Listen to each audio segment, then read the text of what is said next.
The early years, the family. All his life, Howard Hughes stood in awe of his father, the tall, handsome, flamboyant man who endowed him with a flair for the dramatic, a love of things mechanical, and one of the great industrial creations of the 20th century. Springing from Hughes Sr.'s labor, ingenuity, and vision, the Hughes Tool Company was an achievement that shadowed Howard's own career. Even as the world sang his praises, in the eyes of the world he had more than matched his father's stride, but in his own mind he never did. Perhaps then, the best place to begin the story of Howard Hughes is with his remarkable paternal forebears. The Hughes clan traced their origins in the New World to the very beginning of colonial America, when Jesse Hughes, of English-Welsh ancestry, settled in Powhatan County, Virginia, a few years after Jamestown was founded in 1607.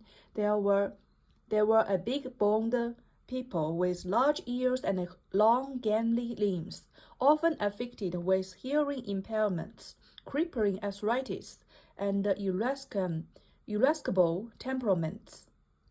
As America moved west, so did they, first to Kentucky, then to Illinois, and finally, in 1853, to the northeast Missouri. The federal government had given Howard Hughes' great-grandfather, Joshua W. Hughes, 40 acres in Scotland County, Missouri, for his services in fighting Indians in Illinois. On this rolling but none too prosperous piece of land, Joshua built a simple big log house and settled down to raise a family.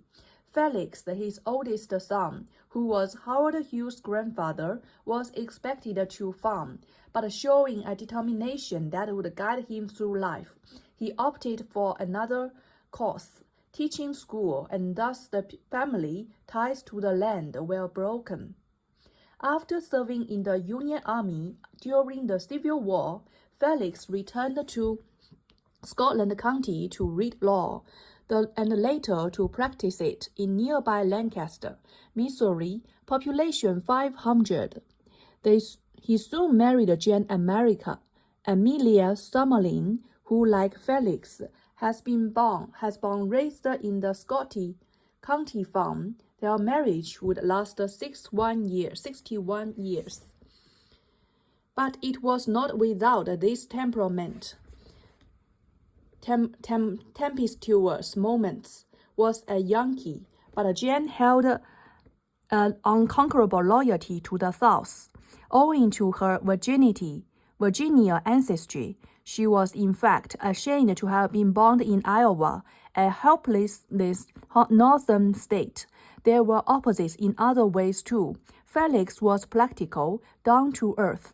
Jane was dreamy, romantic, and eccentric, a girl who composed long novels in her head, who climbed on summer days into a big cherry tree on her parents' farm and sitting among the branches, would think out elaborate chapters in an endless romance, while Felix poured out his energies building a successful law practice. Jane lavished all her attention on their 4 children. Rural Missouri was not an environment conducive to a classical education, but Jane nevertheless raised her children with artistic ideals and passions. Mimi, as they called her, taught them the names of Greek sculptors and Italian Renaissance painters from infancy. She also implanted in them a drive to excel. My mother instilled the ambitions.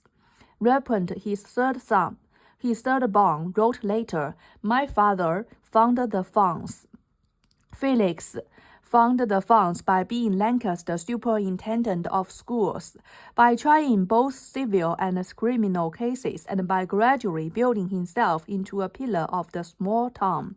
By 1880, his adroit legal work on behalf of powerful railroad syndicates in Missouri earned him the presidency of the Kankakee and the Western Railway, and the family moved 75 miles east to Kankakee, Iowa, then a thriving little city of 16,000. While on his way to becoming a moderately wealthy man and a respected civic leader, he would eventually be elected Kankakee's mayor and a judge.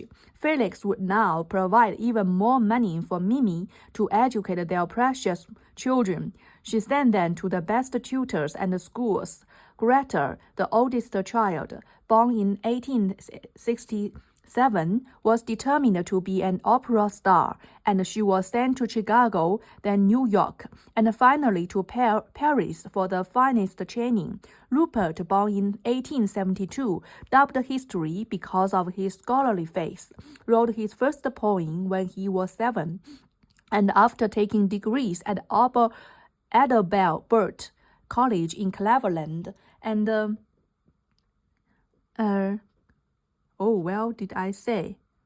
Cleveland, graduating himself into a pillar of a small town, he sent to the best tutors. Greta, the oldest son born in, was determined to be an opera star, and he was sent to Chicago, then New York, and finally found the funds by being Lancaster's superintendent, by both being civil and criminal cases, by gradually building himself into the pillar of the small town. By 1880, and the adroit legal work on behalf of powerful railroad syndicates in Missouri earned him the presidency of the Kankakee and Western Railway, and the family moved 75 miles east to Kankakee, Iowa, then a thriving little city of 15,000. While on his way to becoming a moderately wealthy man and a respected civic leader, he would eventually be elected Kankakee's mayor and a judge. Felix would now provide even more money for Mimi to educate their precocious children. She sent them to the best tutors and schools. Greta, the oldest son, born in 1867, was determined to be an opera star. She was sent to Chicago, then New York, and finally to Paris for the finest training. Rupert, born in 1872, dubbed history because of his scholarly face, wrote his first poem when he was 7, and after taking degrees at Adalbert College in Cleveland and at Yale, set forth on a writing career that made him internationally famous as an author of popular novels. Felix Jr., the youngest, born in 1874, and also musically inclined, was soon packed off to Europe to study. Only Howard, the second of the 4 children, born in 1869, remained seemingly a misfit, unable to find his niche. It was not that he lacked talent. He had, in fact, a marked genius for taking apart intricate mechanisms. He spent hours tinkering with watches, clocks, and engines of every sort to see what made them go. But for all his native mechanical ability, he seemed unable to channel energy constructively. Instead, he was restless and sometimes worse. He charged candy at the corner store and then failed to pay for it. Although he had been forbidden to do so by his father, he staged a cockfight behind the family home, then slapped his brother when Rupert tattled on him. To their father, by the time he was a youth, Howard Hughes Sr. had earned an unsavory reputation in Keokuk. Nevertheless, the family could buy him, especially his mother. John Hughes had never had nothing but pride for her tall, handsome son. She blamed her troubles on others. Howard was never expelled from a school that was worthy of him. As he approached college age, he temporarily bucked down and was accepted by Howard College for the fall term in 1893. Felix Hughes had long hoped that his oldest son would follow him into law, and Harvard was a logical first step. But Howard botched that opportunity as well, dropping out after a year to return to Iowa. To soften this blow to the family, Howard enrolled in the law school of Iowa State University, and again, the tedious demands of education proved unendurable. Too impatient to await the course of graduation, he immediately took the Iowa bar examination, passed it, and joined his father's law firm without completing his studies. No sooner had Howard Hughes Sr. occupied a desk in his father's downtown Keokuk law office than his spirit rebelled again. He quickly found the law too exacting a mistress. Whatever Felix's hopes had once been, he now realized that Howard was not cut out for the profession. But by mutual agreement, Howard quit the practice and, apparently to his father's relief, quit Keokuk as well sometime in 1895, as Howard Hughes Sr. had a clear notion of what he intended to do with his life. When he left home, it is not evident in the story of the next few years. His life followed the pattern of his adolescence, abounding in nervous energy. He flitted from one hotbed of mining activity to the next: low-grade silver mining in the Colorado mountains, zinc mining in the wild of Indian Territory, now Oklahoma, and lead mining in rural southwestern Missouri, seeking his fortune on the surface of the earth. He did not find it, but his wandering was not a loss. "If I accomplished nothing more," he wrote later, "I at least learned something of the art of drilling wells with cable tools. It was a knowledge he could put to a fabulous use." In each case, Hughes Sr. plunged into the thick of mining, discarding his good clothes for the greasy uniform of a field worker, rubbing shoulders with the roughest, most hardened men of his time. Hughes saw himself as much of an explorer as a fortune hunter. Robert E. Peary and men like him were finding the few undiscovered lands on the Earth's surface. For Hughes Sr., the new frontier lay not behind the horizon but below it. The outmost ends of the world were being rapidly explored, but the road towards the center is still virgin soil. While mining for lead near Joplin, Missouri in January 1901, Hughes got word of a great discovery in Texas. On January 10th, 1901, Captain Anthony Francis Lucas, a mining engineer, drilled into the Texas prairie near Bound and struck oil. With a mighty roar, it gushed forth in a 150-foot arc over the surrounding plain. For 9 days, the well ran wild before Lucas could cap it. Spindle Top, as it was called, was the greatest oil well of its time, and dramatic evidence of the incredible wealth that lay buried in the Texas soil. Thousands of men, moved by the vision of the Lucas gusher, streamed into East Texas. Hughes Sr. later wrote about his reaction when he learned of the Spindle Top discovery. "I heard the roar in Joplin and made for the seat of disturbance." Burr Mountain in those days were no place for a divinity student. The reek of oil was everywhere. It filled the air, it painted the houses, it choked the lungs and stained men's souls. Such another excitement will not be seen for a generation. It will take that length of time to get together an equal number of fools and commones at one spot. I turned greaser and sank into the thick of it. Rather roughneck, owner, disowner, promoter, capitalist, and monk, with each I can claim kin, as I have stood in the steps of each. From Spindletop, Hughes followed the crowd from one strike to another, learning the ins and outs of the young industry and applying the rudimentary knowledge of Jillings he had picked up in mining ore to tap oil reservoirs. Although he was for once sticking to a line of work, his fortunes fluctuated as wildly as ever. One year, he had 50,000 in the bank.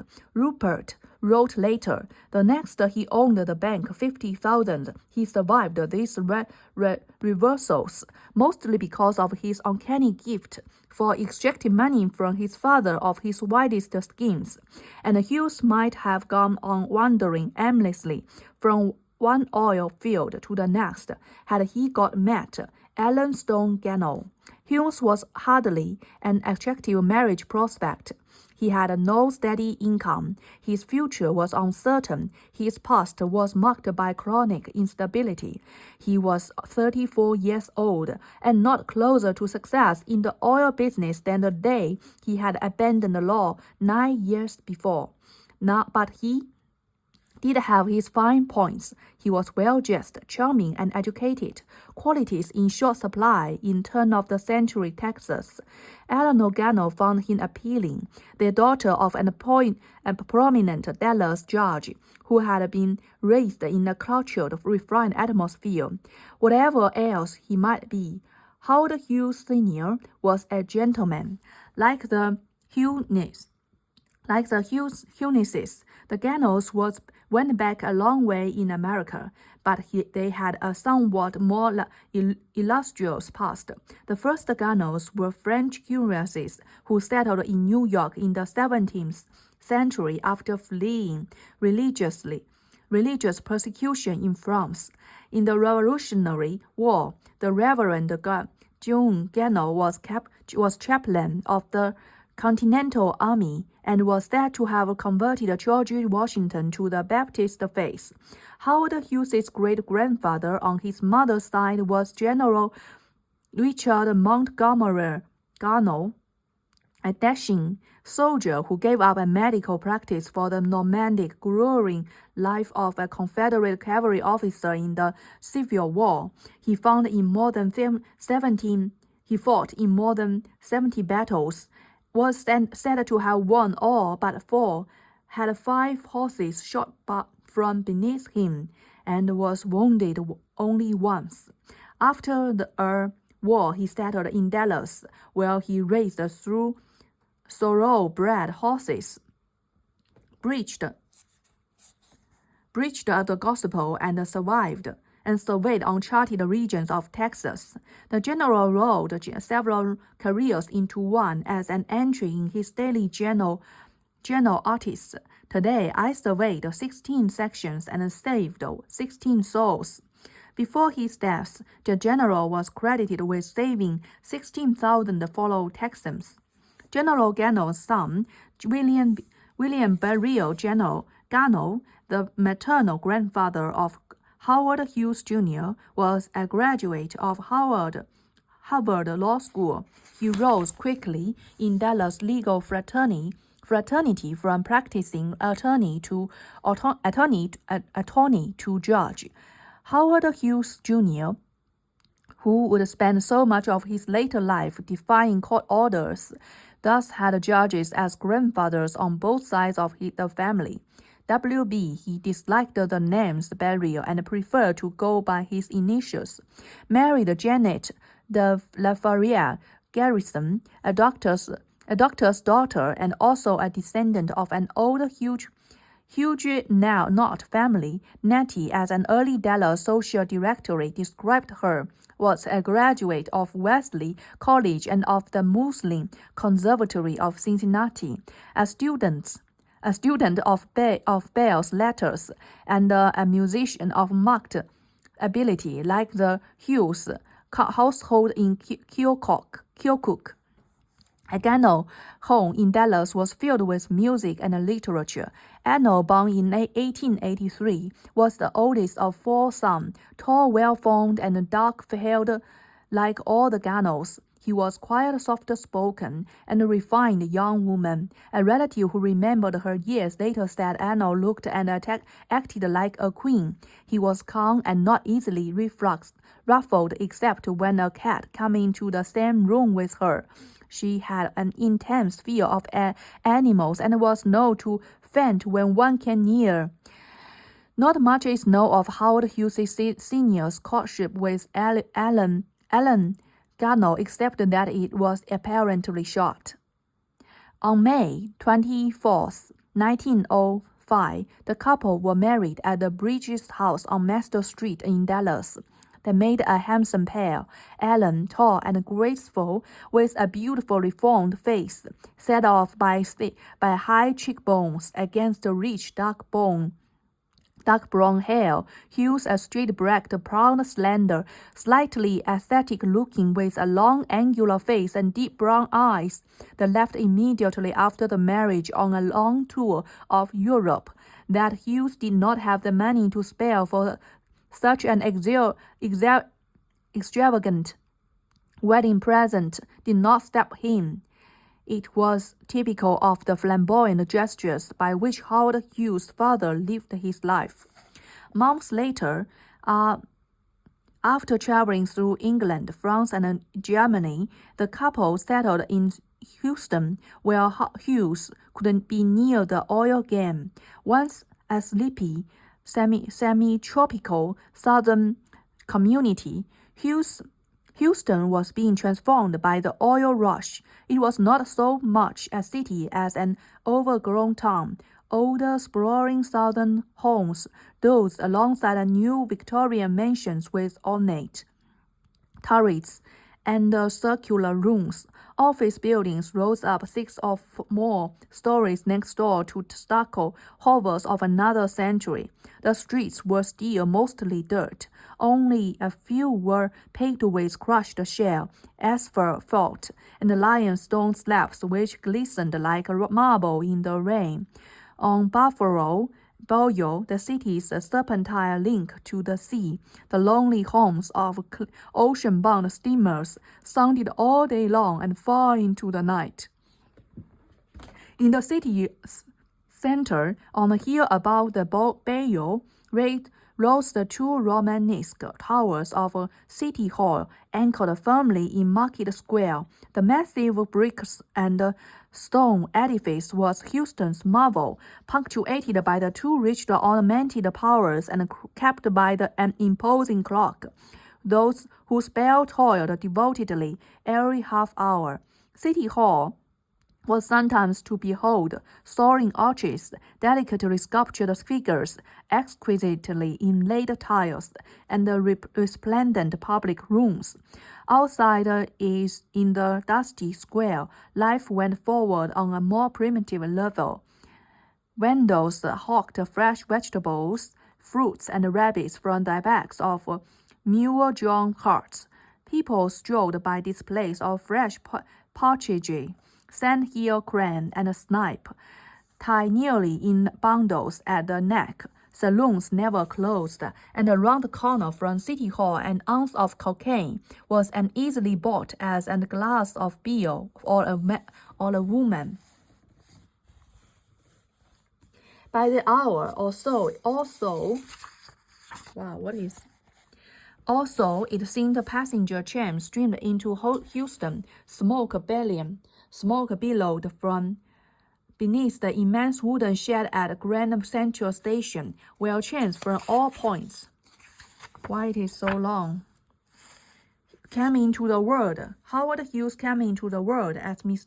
So this is his family. His father is very adventurous to do whatever he like, and his father is a dashing young man. So he, although and not get married, have nothing to get at 34, but his mother is quite rich, so that makes his bringing is quite a rich family. When Anna and Howard Hughes settled down, they lived in Carford Street, a few blocks east of what is today downtown Houston. The house was long since disappeared, as have most of the older dwellings in the Near East Side neighborhood. It was a modest area of friend houses bordering both sides of came into the world as mysteriously as he left it. No birth certificate has survived. Dr. was one of the city's most respected doctors and presumably would have completed and filed with authorities. Nevertheless, there was no trace of birth certificate at either the Houston Boys Health and on Texas Division. Howard would have no memory of the little house where he was born. His early life was transient, and how he was born. Well, as most of the other dwellings in the Near East Side neighborhood, it was a modest area of frame houses bordering both sides of the crude land, in keeping with the family's means at the time. Howard Robert Hughes Jr. was born on Christmas Eve. Wow, Christmas Eve. The birth was so difficult for Alan that although he was only 22 years old, 22 years old, his husband is 34, and in good health, and the attending physician advised her not to have any more children. Wow. So he's the only child.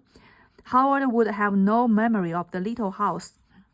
Sometimes Howard and his family would go on their expeditions, but most of the time the conditions in the field was too rough for a mother and a child, and they stayed behind in Houston. When Howard was about 18 months old, the family moved to North Louisiana, New Orleans, then a new hotbed for oil exploration. They settled temporarily in a little town called Oil City, 25 miles north of Shreveport. From this grimy petroleum outpost, Hughes Sr. traveled out into the adjoining field to Wildcat for oil. Back in town, he doubled as postmaster and deputy sheriff of Oil City to help make ends meet. Okay, so make ends meet, so things that at that time their family is quite difficult at the beginning. So I just think that at the childhood of Howard Hughes, they have encountered he was not born with a silver spoon. The rock eater, so he eat a lot. That makes him so bright, right? By the time Hughes Sr. moved to Louisiana, he had a partner, Walter Belford Sharp, a brilliant oil man, slightly built and tireless energy, who was one of the most respected oil operators in Texas. Although he dislikes partners and was usually too independent-minded to work with anyone, okay, just like me. So don't worry if you are too independent-minded to be cooperate. You can still be successful. Hughes' decision to team up with Sharp was one of the smartest moves he ever made. Sharp had an uncanny nose for oil, and was so he is geographist and was already on his way to riches. He was also knowledgeable about oil field technology. Like Hughes was interested in improving drilling methods. He had patented a process for injecting compressed air into deficient oil wells to make them flow artificially. Wow. Even with Sharp as a partner, when made no spectacular breakthrough as an oil man in Louisiana, he continued to earn a respectable living as a wildcatter, but there were no significant finds. So he wildcatter, maybe he's just searching for oils, don't have a very big oil has been discovered that he can just settle down. Nevertheless, the Louisiana interlude changed his life. As he and Sharp drilled for oil, they became increasingly frustrated over their inability to penetrate the thick rock formation and hard, sandy soil that perhaps shielded vast oil deposits. The most popular drill in those days, the fishtail drill, so named for its shape, was maddeningly inadequate. It bore smoothly through dirt, mud, and soft sand, and when its cutting edge encountered rock and dark sand, hard sand, progress became painfully slow. Oilmen was forced to use cable drills literally to hammer their way through hard formations, so they must be very laboring intensive. When the process worked at all, it took days or weeks. By 1908, Sharp and Hughes were spending more and more time at attempts to come up with a drill that could bore through solid rock. Before the year, it was out that drilled out known as Hughes Rock Beat. An adventurous young man who left Mississippi, Hughes at night, delighted at finally having sold his idea, celebrated by spending on drinks for the oil boys. Okay, so there is an oil boy. Toy company and the members of the Hughes family had insisted that drill was solely the product of the inventive mind. The widow of who died a few years after the drill was invented, contended that her husband helped develop it. Okay. Before the year was out, he had a doormate known as the Hughes Rock Beat. It would have been a sweeping effect on the development of the oil industry and would make Hughes and later his son incredibly wealthy. The story of how the beat was designed and come into use is like so many aspects of Hughes' legacy, shrouded in mystery. The Hughes Tool Company and the members of the Hughes family have insisted that the drill was solely the product of the Hughes, his inventive mind. The widow. Okay. Sharp and Hughes were spending more and more time at attempting to come up with a drill. Okay, so this drill is the key point that made them rich. That because before making ends meet, just making ends meet, now they are making wealth, just because of the drill. Known as the Hughes Rock Beat, it would have been a sweeping effect on the development of the oil industry and would make Hughes and later his son incredibly healthy. So no unknown why they did that.